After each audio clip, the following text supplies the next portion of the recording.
آتا ہوں تیرے حضور، دیکھتا تیرا چلا، سائے میں تیرے قدوس، آتا ہے بس یہ خیال،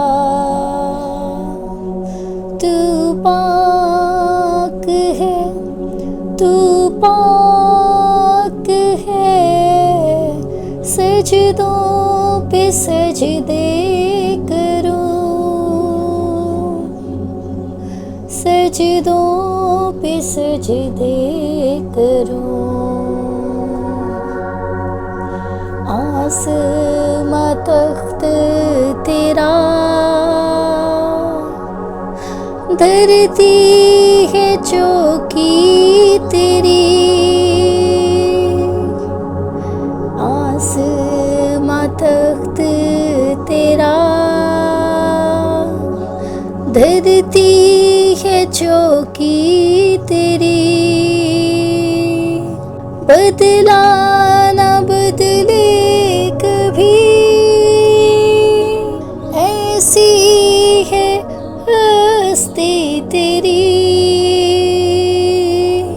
بدلا نہ بدلے کبھی، ایسی ہے ہستی تیری، تو پاک ہے، تو پاک ہے، سجدوں پہ سجدے کروں، سجدوں پہ سجدے کروں۔ ہم خدا کے مکاشفے کے مطابق زندگی گزاریں۔ امثال 29 باب اور اس کی 18 آیت، جہاں رویا نہیں وہاں لوگ بے قید ہو جاتے ہیں، لیکن شریعت پر عمل کرنے والے مبارک ہیں۔ آمین۔ دنیا کے لوگ جو کچھ دیکھتے ہیں وہی کچھ کرتے ہیں، خدا کے لوگ خدا کے مکاشفے کے وسیلہ سے جیتے ہیں۔ دنیا عظیم اور اعلیٰ مقاصد اور منزلوں کو پانے کی تلاش کرتی ہے۔ لوگ عظیم ترین اور قابل تسکین چیزوں کے خواب دیکھتے ہیں اور پھر ان خوابوں کے حصول کے لیے بڑی بڑی سرمایہ کاری کرتے ہیں۔ ادارے اپنی منزلوں کا تعین کرتے ہیں اور پھر انہیں حاصل کرنے کے لیے اپنے آپ کو منظم کرتے ہیں۔ خدا کے لوگوں کا کام کرنے کا بنیادی طریقہ فرق ہوتا ہے۔ مسیحی خدا کے مکاشفے کی بنیاد پر اپنی زندگیاں ترتیب دیتے ہیں، خواہ ان کو یہ مکاشفہ سمجھ آئے یا نہ آئے۔ خدا یہ نہیں پوچھتا کہ ہمارے ملک، ہمارے چرچ، ہمارے خاندان یا ہمارے مستقبل کے بارے میں ہماری رائے کیا ہے۔ وہ پہلے ہی سے سب جانتا ہے۔ وہ دکھا دیتا ہے کہ اپنے لوگوں کی توجہ کدھر کروانا چاہتا ہے، اور یہ بھی ظاہر کر دیتا ہے کہ اس کی مرضی کیا ہے، کیونکہ خدا کی راہیں ہماری راہیں نہیں ہیں۔ یسایہ 55 باب 8 اور 9 آیت۔ جب لوگ خدا کے مکاشفے کے مطابق اپنی زندگیاں نہیں گزارتے تو وہ اپنی من مانی کرتے ہیں، یعنی وہ کام کرتے ہیں جو ان کی نظر میں درست ہوتا ہے۔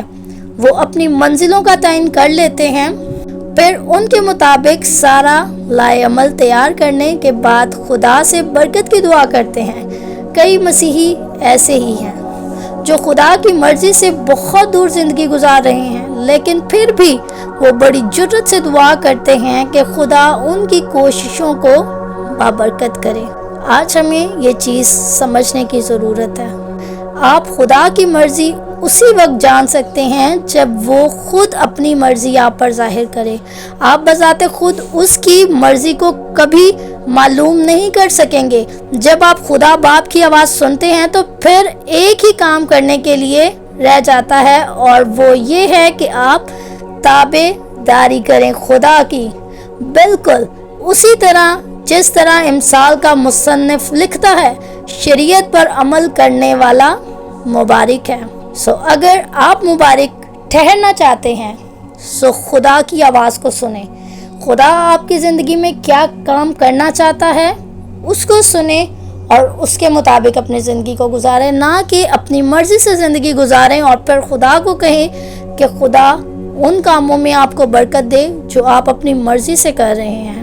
خدا کبھی بھی ایسا نہیں کرے گا۔ خدا انہی حصوں میں آپ کو برکت دے گا جو اس کی مرضی کے مطابق ہے۔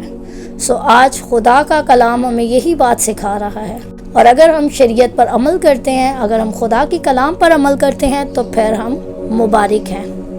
اگر آپ مبارک کہلانا چاہتے ہیں تو پھر خدا کی آواز کو سنیں، نہ کہ اپنی آواز اس کو سنائیں، اور وہ آپ کو برکت دے۔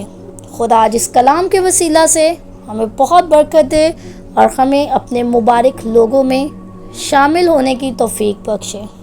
آمین۔